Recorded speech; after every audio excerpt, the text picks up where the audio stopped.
بسم اللہ الرحمن الرحیم۔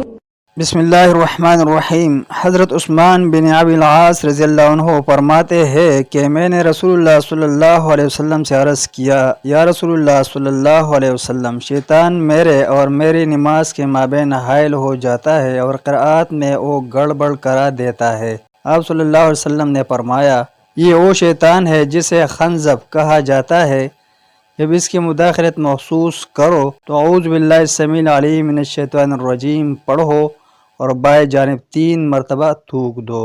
میں نے اسی طرح کیا تو اللہ نے وہ مجھ سے دور کر دیا۔